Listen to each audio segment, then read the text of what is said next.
ओम श्री गणेशाय नमः। परब्रह्म परमात्मने नमः। श्री वेद पुरुषाय नमः। बोलिए अपने अपने माता पिता गुरु महाराज की जय हो। गणेश जी महाराज की जय हो। नारायण भगवान की जय हो। पौष माह की कृष्ण पक्ष की एकादशी को सफला एकादशी कहते हैं। हम सफला एकादशी की व्रत कथा के बारे में आज यहाँ चर्चा कर रहे हैं। सफला एकादशी की व्रत कथा हम श्रवण करने जा रहे हैं। तो पौष माह की कृष्ण पक्ष की एकादशी जो है वो सफला एकादशी कहलाती है।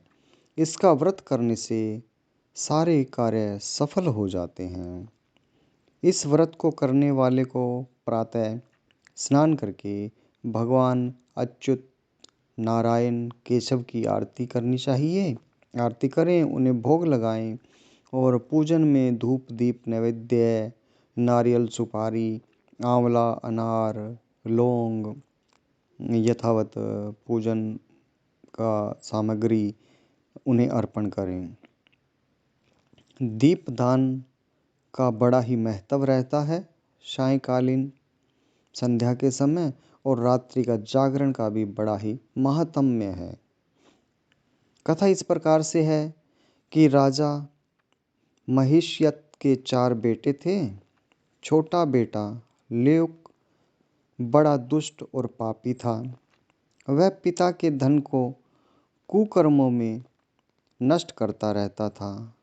दुखी होकर राजा ने उसे देश निकाला दे दिया, परंतु उसकी लूटपाट की आदत फिर भी न छूटी। एक बार उसे 3 दिन भोजन नसीब नहीं हुआ। वह भोजन की तलाश में इधर उधर भटकता भटकता एक साधु की कुटिया पर पहुंच गया। उस दिन सफला एकादशी थी। महात्मा ने उसका मीठी वाणी से सत्कार किया तथा खाने के लिए भोजन दिया। महात्मा के इस व्यवहार से उसकी बुद्धि परिवर्तित हो गई और उसने सोचा, मैं भी एक मनुष्य ही हूँ, लेकिन कितना दुराचारी और पापी हूँ, और ये महात्मा भी तो एक मनुष्य हैं, एक कितने पुण्यात्मा हैं। वह उन महात्मा के, उन साधु के चरणों में गिर पड़ा। साधु ने उसे अपना शिष्य बना लिया और धीरे धीरे उसका चरित्र निर्मल होता गया। अब उसमें कोई ऐब नहीं रहा। वह भी एक शुद्ध चित्त का प्राणी बन गया। वह महात्मा की आज्ञा से एकादशी का व्रत करने लगा। जब वह बिल्कुल बदल गया तो महात्मा ने उसके सामने अपना असली रूप प्रकट कर दिया।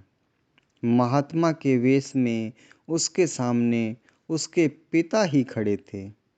ल्यूक ने राजकाज संभालकर आदर्श प्रस्तुत किया। ल्यूक आजीवन सफला एकादशी व्रत करने लगा और इसी तरह से वह सफल हुआ। बोलिए नारायण भगवान की जय हो।